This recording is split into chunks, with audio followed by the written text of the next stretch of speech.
আসসালামু আলাইকুম admission seekers 2025-26 সকলকে স্বাগতম। আজ আমরা রাইট ফর্মস অফ ভার্ব নিয়ে আলোচনা করব।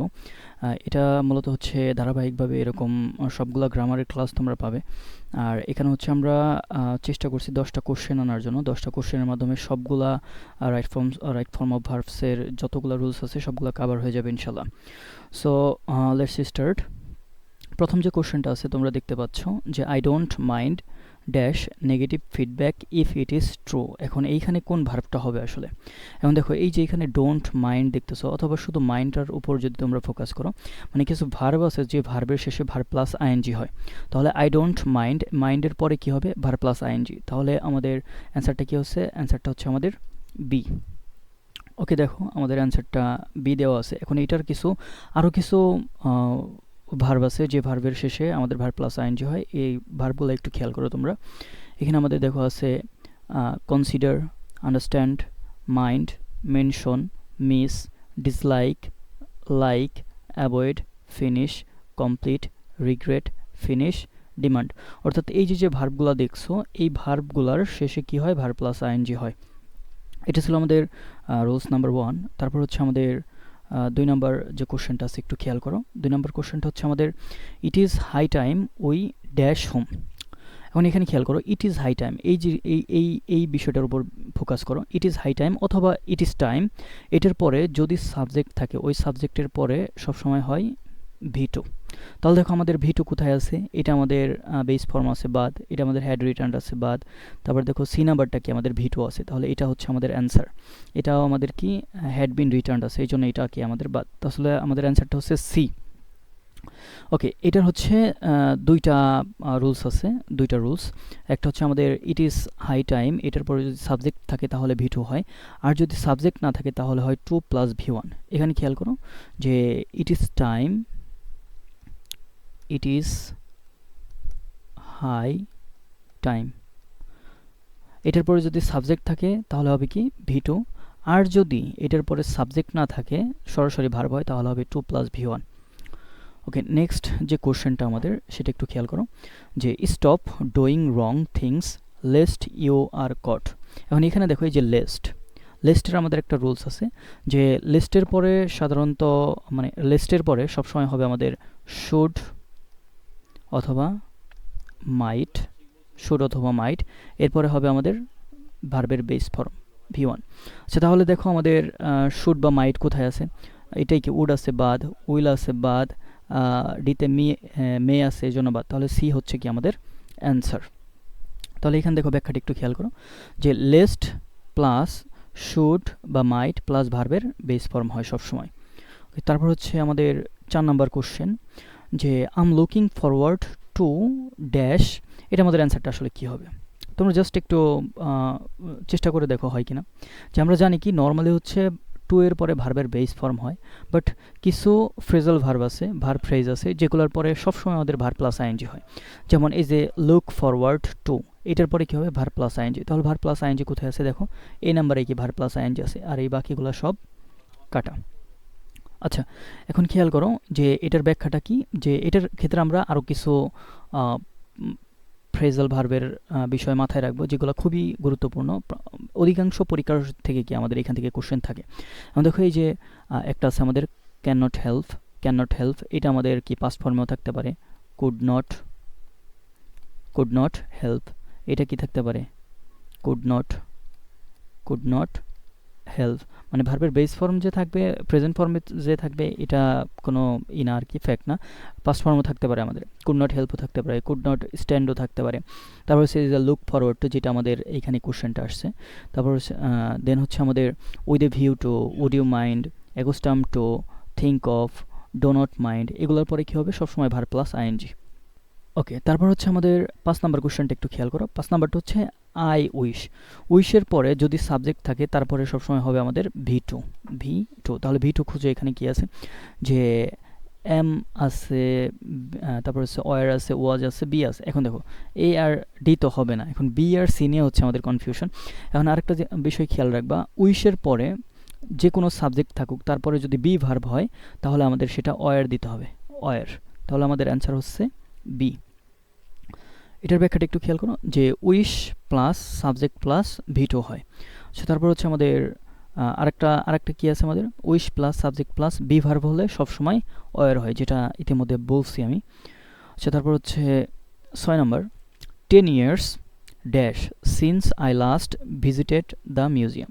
এখন দেখো সিন্সের কয়েকটা রুলস আছে। এখন সিন্সের পূর্বে যদি প্রেজেন্ট ইনডিফিনিট অথবা প্রেজেন্ট পারফেক্ট থাকে, পরে হয় আমাদের পাস্ট ইনডিফিনিট। এখন দেখো তো এখানে কি আছে, last visited, since I last visited, তাহলে এখানে কি আছে আমাদের পাস্ট ইনডিফিনিট। তাহলে তার পূর্বে আমাদের কি হবে, হয় প্রেজেন্ট ইনডিফিনিট হবে অথবা প্রেজেন্ট পারফেক্ট হবে।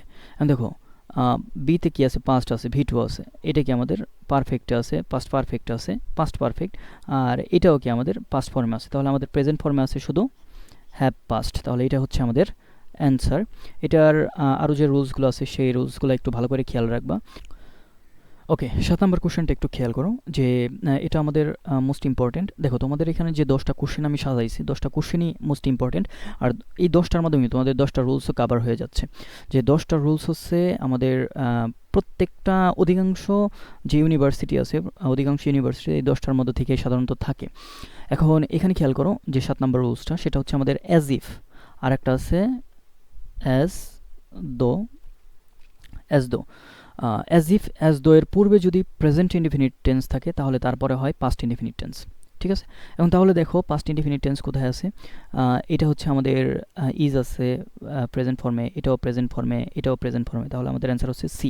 এখন এখানে আমাদের আরেকটা বিষয় যে শির সাথে অর্থাৎ থার্ড পারসনের সাথে তো আর প্লুরাল হইতে পারে না, হওয়ার কথা ছিল ওয়াজ, কিন্তু হচ্ছে কি অয়ের।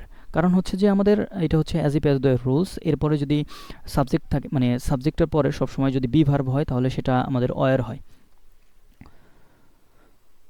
অ্যান্সার হচ্ছে আমাদের সি। দেন হচ্ছে আমাদের এখানে আমরা ব্যাখ্যা দিছি যে প্রেজেন্ট ইনডিফিনিট টেন্সের পূর্বে অ্যাজ ইফ অ্যাজ দো এর পূর্বে যদি প্রেজেন্ট ইনডিফিনিট টেন্স থাকে তাহলে হবে পাস্ট ইনডিফিনিট টেন্স, আর অ্যাজ ইফ অ্যাজ দো এর পূর্বে যদি পাস্ট ইনডিফিনিট টেন্স থাকে তাহলে পরে হবে পাস্ট পারফেক্ট। ওকে, তাহলে দেন হচ্ছে আমাদের 8 নম্বর কোশ্চেনটা খুবই গুরুত্বপূর্ণ। এটা হচ্ছে মোস্ট প্রবাবলি যতদূর মনে পড়ছে আমার বিউপিতে হুবহু এরকম একটা কোশ্চেন আসছিল যে hardly had dot dot when. এটা খেয়াল করে একটু, hardly had I reached the station when the university bus dash. এখন এইখানে দেখো, এইখানে কি আমাদের একটা V3 আছে না, V3, অর্থাৎ hardly had dot dot when, এই ডট ডটের মাঝখানে হবে V3, আর পরে হোয়েনের পরে যে ভার্বটা হবে সেটা হবে V2। তাহলে দেখো V2 কোথায় আছে, এতে আছে, তাহলে আমাদের বি বাদ সি বাদ ডি বাদ, এ হচ্ছে আমাদের অ্যান্সার। এখন এটার হচ্ছে আরও 2টা রুলস আছে, একটু খেয়াল করো ভালো করে। No sooner had, no sooner had dot dot than dot dot, মানে হচ্ছে নো সোনার হ্যাডের পরে ভার্বের V3 হবে, পাস্ট পারফেক্ট আর কি, ভার্বের V3 হবে, তারপরে কি হবে, নো সোনারের সাথে কি দেন। এইটা একটু ভালো করে ফোকাসে রাখবা, মাথায় রাখতে হবে এটা, যে নো সোনার হেডের সাথে দেন হয়, নো সোনার হেডের সাথে দেন হয়। আবার অনেক সময় তোমাদের কনফিউজ করার জন্য এখানে হোয়েন দেওয়া থাকবে, বাট এই হোয়েনটা কিন্তু ভুল, এক্সপ্রেশনটা ভুল। সো এটা আমাদের মাথায় রাখতে হবে।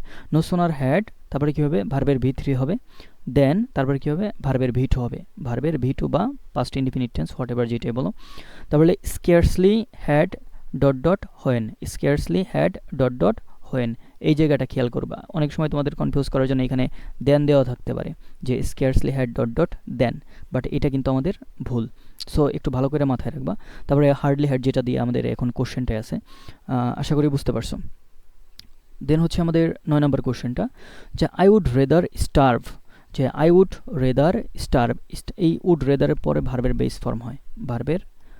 ফর্ম হয়, আর এইটার পরে আই উড রেদার, এটার রুলসটা হচ্ছে এরকম, উড রেদার ডট ডট দেন, অর্থাৎ এইখানে যে ভার্বটা হবে এইখানেও কি সেম ভার্বটা হবে, অর্থাৎ এখানে ভার্বের বেস ফর্ম হবে, পরেও ভার্বের বেস ফর্ম হবে। তাহলে দেখো ভার্বের বেস ফর্ম আছে কোথায়, যে ভার্বের বেস ফর্ম আছে কোথায়, এতেও আছে, বিতেও আছে। আচ্ছা, এটা নাই, ভার্বের বেস ফর্ম নাই। আচ্ছা, এখন খেয়াল করো, এইখানে আমাদের যে বিষয়টা মাথায় রাখতে হবে সেটা হচ্ছে would rather dot dot than, not then না, কথা বুঝছো, এটা ভালো করে মাথায় রাখতে হবে। তাহলে আমাদের অ্যান্সারটা হচ্ছে এ, বিতে আমাদের কি দেন দেওয়া আছে, এই জন্য এটা বাদ। আচ্ছা, এখানে হচ্ছে তোমাদের এটাও আছে, রুলসটাও দেওয়া আছে। উড রেদার প্লাস ভার্বের বেস ফর্ম, তারপরে কি হয়, দেন, তারপরে ভার্বের বেস ফর্ম। ওকে, দেন হচ্ছে আমাদের লাস্ট 10 নাম্বার, ইট মে রেইন, বৃষ্টি হতে পারে, ইউ ড্যাশ অ্যান আমব্রেলা। এখন দেখো এইখানে হচ্ছে পরামর্শ বা সতর্কতা বোঝাতে, পরামর্শ পরামর্শ বা সতর্কতা সতর্কতা বোঝাতে হ্যাড বেটার বসে। তাহলে এখানে কি হবে, হ্যাড বেটার। আর হ্যাড বেটারের পরে সবসময় V1 বসে, V1 অর্থাৎ ভার্বের বেস ফর্ম। তাহলে আমাদের একটাই আছে এ নাম্বারে কি আমাদের হ্যাড বেটার আছে, হ্যাড বেটার টেক। তাহলে ইট মে রেইন, বৃষ্টি হতে পারে। তাহলে দেখো এখানে কি একটা পরামর্শ বা সতর্কতা বোঝাচ্ছে, সতর্কতার জন্য কি আমব্রেলাটা নিয়ে যাওয়া ভালো। তাহলে ইউ হ্যাড বেটার টেক। তাহলে দেখো অ্যান্সারটা আমাদের দেওয়া আছে। তারপর হচ্ছে আমাদের ব্যাখ্যাটাও দেওয়া আছে যে হেড বেটারের পরে কি হয়, ভার্বের বেস ফর্ম। এটি সাধারণত ব্যবহার করা হয় কখন, যে পরামর্শ বা সতর্কতার ভিত্তিতে। এই ছিল আজ আমাদের গ্রামারের প্রথম পর্বের আলোচনা। আমরা রাইট ফর্মস অফ ভার্ব নিয়ে আলোচনা করছি। আর বিভিন্ন ইউনিভার্সিটি, ঢাকা ইউনিভার্সিটি সহ, ঢাকা ইউনিভার্সিটি, রাজশাহী ইউনিভার্সিটি, তারপর হচ্ছে জাহাঙ্গীরনগর, চট্টগ্রাম ইউনিভার্সিটি, এই গুরুত্বপূর্ণ যে ইউনিভার্সিটির যে কোশ্চেনগুলো, সেগুলাই অ্যানালাইসিস করে মূলত হচ্ছে এই কোশ্চেনটা বানানো। আর মোস্ট যে ইম্পর্টেন্ট 10টা যে রুলস আছে, সেই রুলস থেকেই আমাদের এই কোশ্চেনটা বানানো হয়েছে। আর এইখান থেকে সাধারণত আমাদের পাবলিক ইউনিভার্সিটি অ্যাডমিশন যে পরীক্ষাগুলো আসে, সেখানে কোশ্চেনগুলো এসে থাকে। সো তোমাদের জন্য শুভকামনা। এরপরে হচ্ছে আমরা আরেকটা গ্রামার পার্ট নিয়ে আলোচনা করব। এভাবে ধারাবাহিকভাবে সবগুলা গ্রামার নিয়ে আলোচনা করব। সো সে পর্যন্ত ভালো থাকো। আর কারো যদি পিডিএফটা দরকার হয়, তাহলে এই নাম্বারে হোয়াটসঅ্যাপ করতে পারো, 01518990920। এই নাম্বারে যোগাযোগ করতে পারো পিডিএফের জন্য। ধন্যবাদ।